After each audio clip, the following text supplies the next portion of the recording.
If your startup has no traction, you need to fix it. Most founders keep pushing and keep building, hoping something will magically click, but it won't. And if you keep guessing, your startup will fail.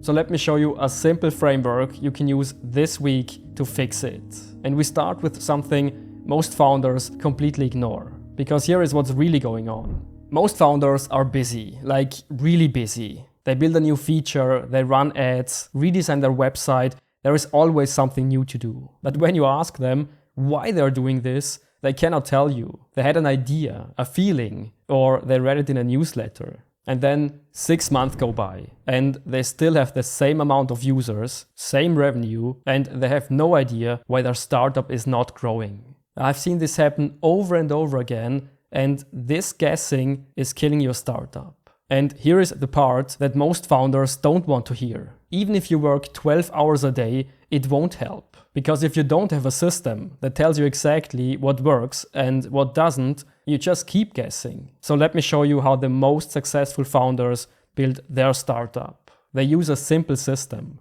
They build something quickly, find what's broken, fix it fast, and check the data.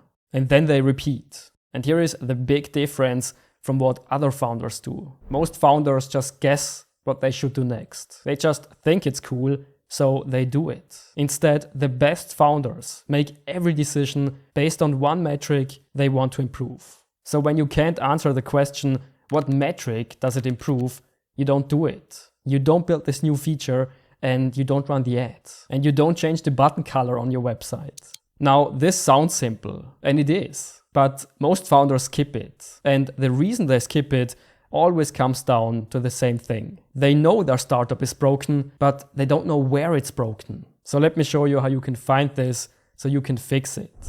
Before you change a single thing in your startup, you need to ask yourself one question. Where are people currently dropping off?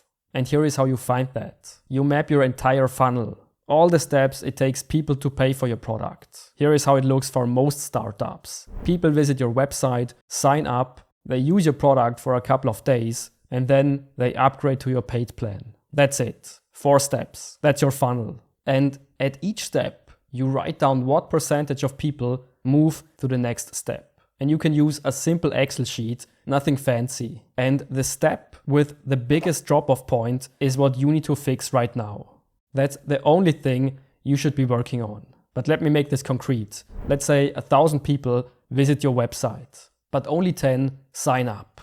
That means your conversion is broken. So fix your landing page before you do anything else. Or 100 people sign up, but only 2 people use your product after 2 days. That means your retention is broken. People try your product once and then just leave. So you fix that first before you try to get more users. So you always fix your biggest leak and you touch nothing else. That alone puts you ahead of 90% of founders. Now, if you're not quite there yet and you want to get your first 10 paying customers so you have some data to work with, I've created a simple worksheet that shows you the exact 4-step process to get your first paying customers. Link is in the description.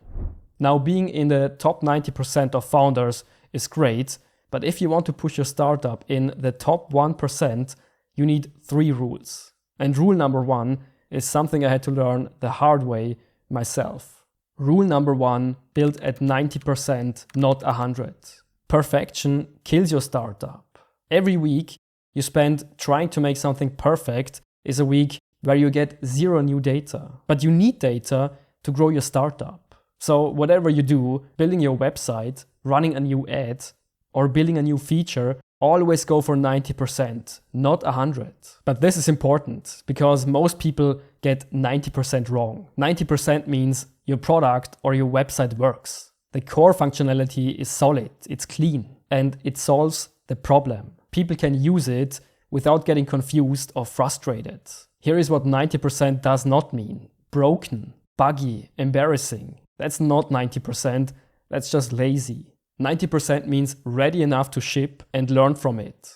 Because here is the truth, and I had to learn this the hard way, people don't care about perfect. They care about whether it solves their problem. And when you have your first data, this is where rule 2 comes in. Because how you use your data will make or break your entire process.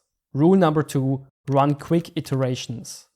Once you have shipped at 90% and you know exactly where people drop off, you pick one fix per week. Not 5, just 1. And here is the reason why it's so important to pick one fix only. When you change 5 things at once and your numbers go up, you have no idea what worked. And when they don't go up, you have no idea what failed. And you're back to guessing. So here is how you do it instead. Every Monday, you look at your most broken metric, and then you make one specific change to improve that number. For example, if nobody clicks the download button on your website, you change the wording, and you run it for 7 days, and you check the results on Sunday. And after a couple of weeks, you will see how powerful this is, switching from guessing to making decisions based on data. You will know exactly what grows your startup and what doesn't. And you will know exactly what to do next Monday morning. The only question now is, what should you fix next after you have tried a couple of things? Rule number 3 shows you exactly what to work on. This is the biggest mindset shift in your startup. And if you don't use it, the rest of the framework falls apart. Rule number 3, let the data tell you what to fix next. You don't decide what to work on next. The data does. Let me show you how it looks in practice. You look at your funnel and your Excel sheet. When you see that users are dropping off after week 1, you don't add more features. You fix your retention and help users get an early win quicker. You find the exact step where people stop and remove that friction. That's it.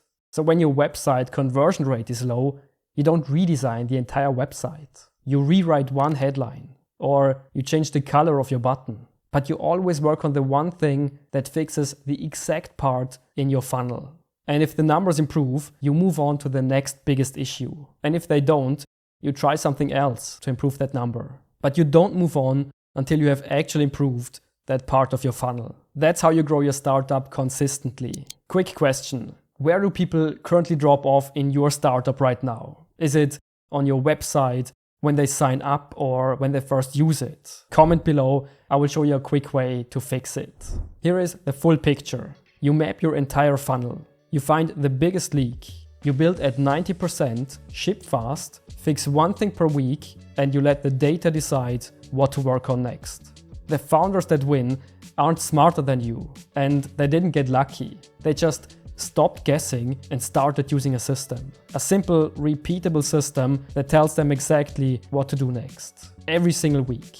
But this is just the beginning. If you want to grow your startup even faster, check out this video. I will show you 5 growth principles the most successful founders use. And if you want more pro tips on how to build a successful startup, hit subscribe. My name is Oscar. See you soon.